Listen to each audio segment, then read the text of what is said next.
মোংলা বন্দর নিয়ে আলোচনায় সেখানে আছেন সহকর্মী আব্দুল্লাহ আল মামুন রুবেল, তার সঙ্গে যুক্ত হচ্ছেন বন্দরের প্রকৌশল ও উন্নয়ন বিভাগের সদস্য ডক্টর এ মানিসুর রহমান। সরাসরি চলে যাচ্ছি তার কাছে।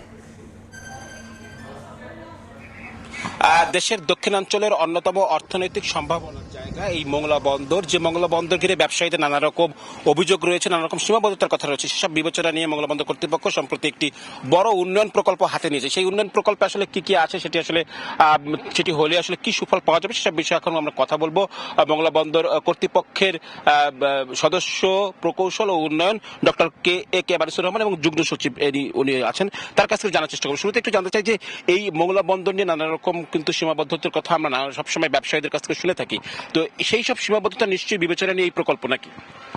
অবশ্যই আমাদের সীমাবদ্ধতাগুলোর মধ্যে প্রথম সীমাবদ্ধতা হচ্ছে নাব্যতা সংকট মোকাবেলার জন্য একাধিক প্রকল্প বর্তমানে চলমান রয়েছে এবং সম্প্রতি আরেকটি প্রকল্প সংরক্ষণ ড্রেজিং এর প্রকল্প অনুমোদিত হয়েছে। সেই প্রকল্পটি বাস্তবায়ন হলে আমাদের মূল অসুবিধা, মূল প্রতিবন্ধকতা, ব্যবসায়ীদের কাছ থেকে যে অভিযোগ পাওয়া যায় নাব্যতা সংকটের বিষয়, নাব্যতা সংকট অনেকাংশেই দূরীভূত হবে।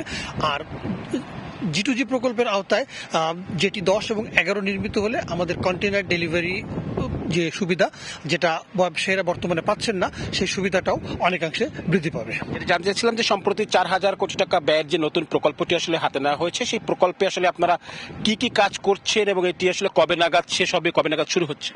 এটা অলরেডি অনুমোদিত হয়ে গেছে এবং ঋণ চুক্তিও স্বাক্ষরিত হয়ে গেছে। বাণিজ্যিক চুক্তিটি স্বাক্ষরিত হয়েছে, ঋণ চুক্তি সহসায় স্বাক্ষরিত হবে বলে আমরা আশা করি। এর আওতায় মূলত দুটি জেটি নির্মাণ করা হবে, দুটো কন্টেনার ইয়ার্ড নির্মাণ করা হবে, কন্টেনার ডেলিভারি ইয়ার্ড নির্মাণ করা হবে এবং কন্টেইনার ডেলিভারির জন্য অটোমেশন ব্যবস্থাকে উন্নয়ন করা হবে, অটোমেশন ব্যবস্থার উন্নয়ন করা হবে, যেন ব্যবসায়ীরা দ্রুততার সাথে পণ্য গ্রহণ করতে পারেন বা প্রেরণ করতে পারেন। এই প্রকল্প আসলে বাস্তবায়ন হলে ব্যবসায়ীরা কি কি সুফল পাবেন, মানে ব্যবসায়িক বাণিজ্যিক ক্ষেত্রে কি কি সুফল পাবেন এবং আরো ব্যবসায়ীরা আগ্রহী হয়ে উঠবেন কিনা? নাব্যতার সংকটটা যদি অন্যান্য প্রকল্পের মাধ্যমে আমরা অতিক্রম করতে পারি, তাহলে এই কন্টেইনার ডেলিভারি ইয়ার্ডের মাধ্যমে ব্যবসায়ীরা দ্রুততার সাথে অনেক বেশি পরিমাণে কন্টেইনার আমদানি এবং রপ্তানির সুযোগ পাবেন। আরেকটি কথা আসলে বলা হয়ে থাকে মোংলা বন্দরের সীমাবদ্ধতা বিষয়ে, ড্রেজিং এর পাশাপাশি অন্যান্য যে সমস্ত সীমাবদ্ধতা সেগুলো নিয়ে আসলে আপনারা কাজ করছেন বলছেন, তো ব্যবসায়ীদের অভিযোগ রয়েছে যে আরো বেশি এটিকে উপযোগী করার জন্য যে প্রকল্পগুলো হাতে নেওয়া হয়েছে সেটি বাস্তবায়নে আসলে কখনো কখনো ধীর গতি দেখা যায়, সেটি নিয়ে আসলে কিছু বলবেন? প্রকল্প বাস্তবায়নে অনেকগুলো পক্ষ জড়িত থাকে বা অনেকগুলো পরিস্থিতি বিবেচনায় নিতে হয়, সেজন্য কোনো কোনো সময় প্রকল্পগুলো যে পূর্ব পরিকল্পনা মোতাবেক অগ্রগতি সাধন করা সম্ভবপর হয় না। তারপর আমাদের মোংলা বন্দরের পক্ষ থেকে বা নৌপরিবহন মন্ত্রণালয়ের পক্ষ থেকে বা সরকারের অন্যান্য পক্ষ যেমন প্ল্যানিং কমিশন, IMED, ERD, একনেক, প্রত্যেকের পক্ষ থেকে দ্রুততার সাথে সমস্যাগুলো সমাধান করে যথাশীঘ্র প্রকল্প বাস্তবায়নের জন্য সর্বোচ্চ প্রচেষ্টা পরিচালনা করা হয় এবং ভবিষ্যতে এই প্রচেষ্টা অব্যাহত থাকবে। আসলে ব্যবসায়ীরা কি প্রত্যাশা করতে পারেন যে যে প্রকল্পটি নিয়ে আমরা কথা বলছি এই প্রকল্প আসলে নির্ধারিত সময় শেষ হবে? অবশ্যই আমি আশাবাদী। প্রকল্পের অনুমোদন সংক্রান্ত অন্যান্য বিষয়গুলো দ্রুততার সাথে সমাধান হয়েছে। আশা করি বাকি যে প্রক্রিয়াগুলো আছে সেগুলো সমাপ্ত হয়ে অতি শীঘ্রই আমরা এগুলো বাস্তবায়ন পর্যায়ে চলে যাব এবং আমরা যথাসময়ে বাস্তবায়ন করতে সচেষ্ট হব বলে আমি দৃঢ়ভাবে বিশ্বাস করি।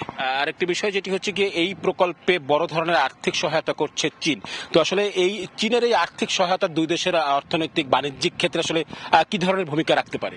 আমাদের পররাষ্ট্র নীতির অন্যতম মূলনীতি হচ্ছে friendship to all, malice two নান। আমরা যে কোনো বন্ধু ভাবাপন্ন রাষ্ট্রের প্রতি আমরা সবসময় বন্ধুত্বের হাত সম্প্রসারিত করে থাকি।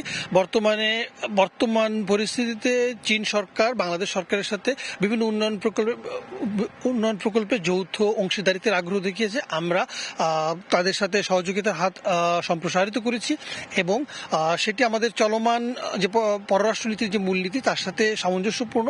আমরা আশা করছি চীন সরকারের এই সহযোগিতার মনোভাবটি অব্যাহত থাকবে এবং বাংলাদেশ এর প্রেক্ষিতে আর্থসামাজিক উন্নয়নে ব্যাপকভাবে উপকৃত হবে।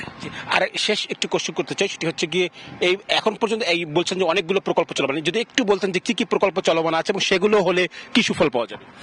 এই মুহূর্তে মোংলা বন্দরের সংরক্ষণ ড্রেজিং একটি প্রকল্প সম্প্রতি অনুমোদিত হয়েছে। এটি বাস্তবায়িত হলে আমাদের যে নাব্যতা সংকটের বিষয়ে আমরা আলোচনা করলাম এটি অনেকাংশে দূরীভূত হবে। এছাড়া আপগ্রেডেশন অফ মোংলা পোর্ট নামে আরেকটি প্রকল্প চলমান রয়েছে, তার আওতায় সেখানেও দুটি জেটি নির্মাণ করা হবে, কন্টেনার এবং ডেলিভারি ইয়ার্ড নির্মাণ করা হবে। এছাড়াও প্রাইভেট পাবলিক পার্টনারশিপের আওতায় দুটি জেটি নির্মাণাধীন রয়েছে। তারপর আমরা নিজস্ব ড্রেজার কেনার জন্য একটি প্রকল্প বর্তমানে আমরা ইআরডিতে পাঠিয়েছি। সেটি সড়ক উন্নয়ন আপগ্রেডেশন অফ মোংলা পোর্টের আওতায় আমাদের অভ্যন্তরীণ বেশ কিছু সড়ক ধরা আছে, কাজে সেটি অনুমোদন হয়ে গেছে, বাট সেই সংশোধনের প্রক্রিয়া চলমান। সেই সংশোধন প্রক্রিয়াটি অনুমোদন হয়ে গেলে আমরা সড়ক উন্নয়নের ব্যাপারে বাস্তবায়ন করতে পারবো বলে আমি বিশ্বাস করি। ধন্যবাদ আপনাকে। দর্শক, আমরা আসলে শুনছিলাম যে মোংলা বন্দর ঘিরে আসলে নানা রকম পরিকল্পনা গ্রহণ করেছেন এখানকার কর্তৃপক্ষ, এবং তারা আসলে আশা করছেন যে সব প্রকল্প নির্ধারিত সময়ে শেষ হবে, এবং ব্যবসায়ীদের সঙ্গে তাদেরও আসলে প্রত্যাশা এই মোংলা বন্দরের সব প্রকল্প বাস্তবায়ন হলে মোংলা বন্দর আরো গতিশীল হবে, আরো অনেক উন্নয়ন হবে। তো আমার কাছে এই ছিল মোংলা থেকে মোংলা বন্দর উন্নয়ন কর্তৃপক্ষের সাথে আলোচনা সবশেষ। সরাসরি যুক্ত ছিলাম মোংলা বন্দর থেকে।